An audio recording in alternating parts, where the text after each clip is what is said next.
Televisa presenta.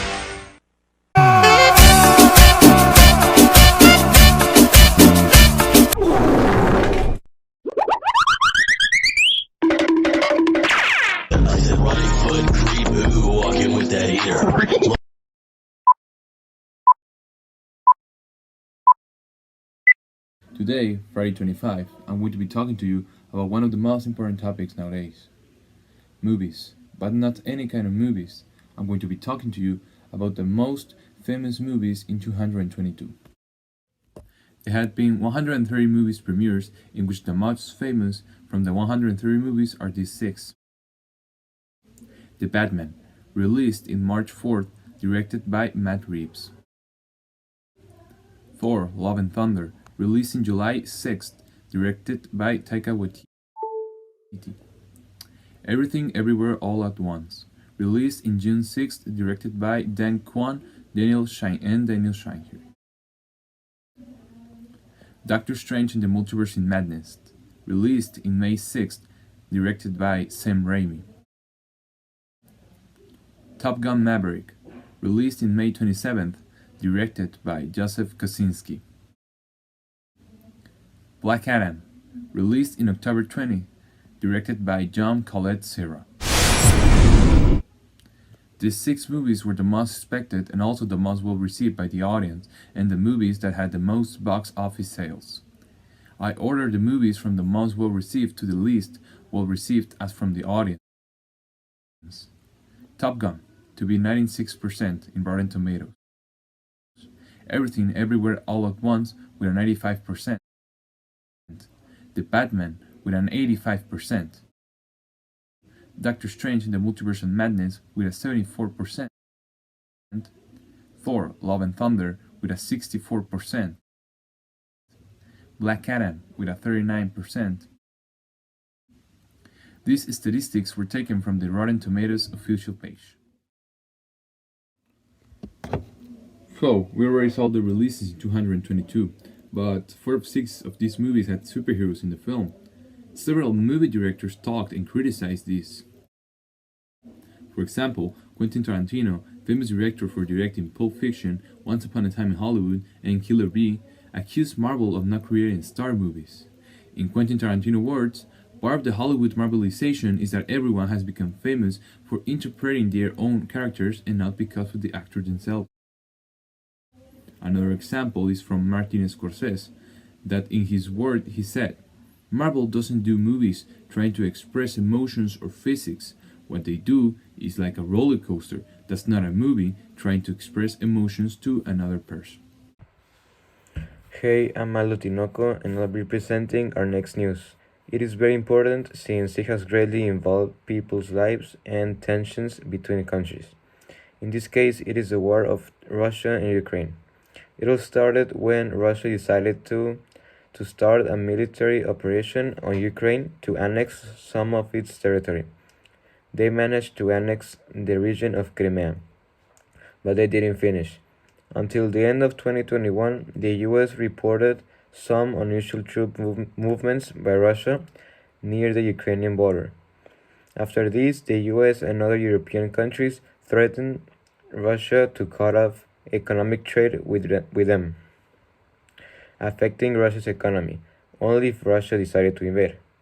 Russia didn't care, and on February 24 of 2022, Russia declared war on Ukraine.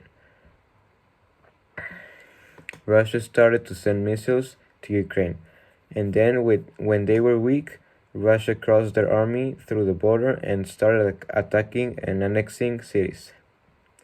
The US and other European countries immediately punished Russia with economic measures, so their economy got worse and they couldn't sustain their army.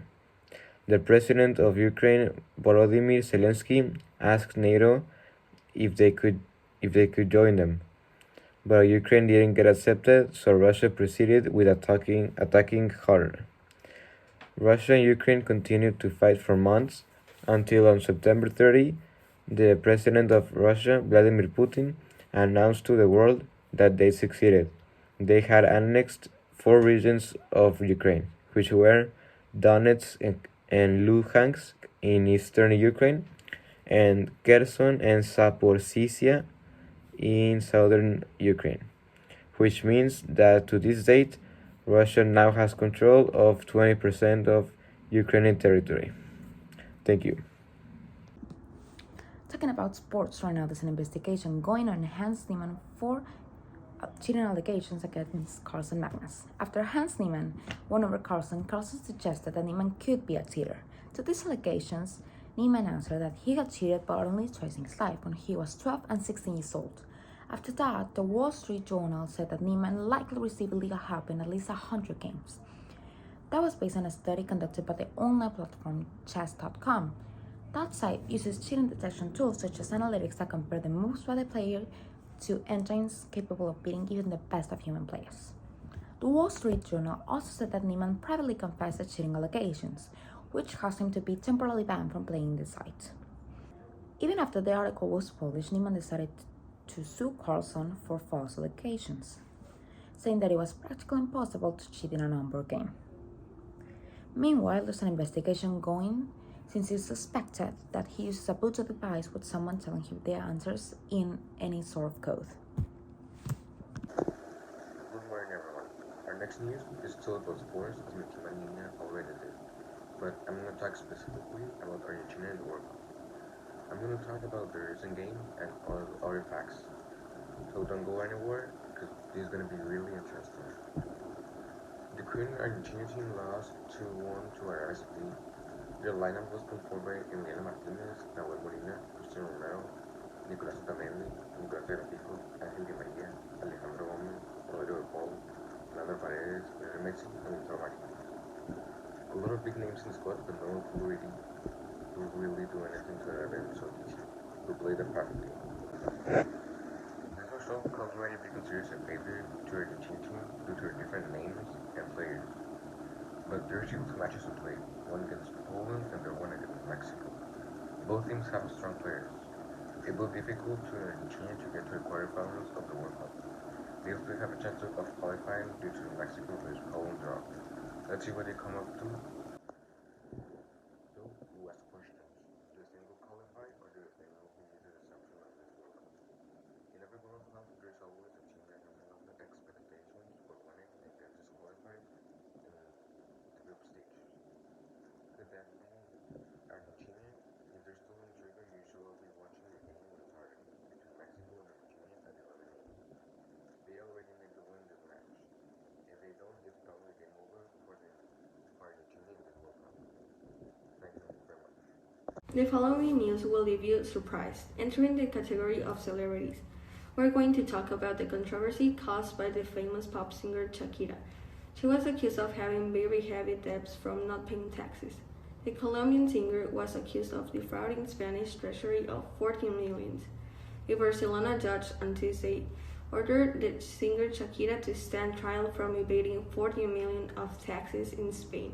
Accused of 6 financial crimes, the Colombian pop star faces 8 years and 2 months behind bars, and with a fine of 23.8 million. Prosecutors accused Shakira of failing to pay taxes in Spain between 2012 and 2014, alleging that even though her official residency was in the Bahamas, she resided in Spain for more than half of each year. Shakira has already paid the outstanding of 14.5. According to her public relations firm, still, she has repeatedly denied any wrongdoing. Shakira has repeatedly maintained her innocence through the order, denying that she lived in Spain during the 2 years in question. Representative for the singer told Reuters in July that the singer is fully confident of her innocence and finds the case to be a total violation of her rights.